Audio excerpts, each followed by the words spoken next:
చేస్తాడు, బెదిరిస్తే పోస్తాడు, రికమెండ్ చేస్తే పరిగెట్టుకుని వస్తాడని ఇప్పటికీ పబ్లిక్ లో మా మధ్య చాలా బ్యాడ్ ఒపీనియన్ ఉంది.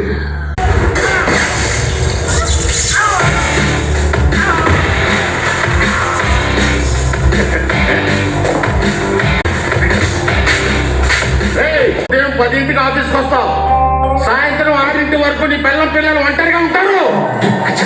టచ్ చేయకూడదు, అక్కడే టచ్ చేసేది. పెళ్ళే ఉండదంటే పిల్లలు ఉంటారు. ఓ పక్కన 49 సంబంధాలు చూసినా పెళ్ళవక 50 సంబంధం సెట్ అవుతుందా లేదా నీ టచ్ పడుతుంటే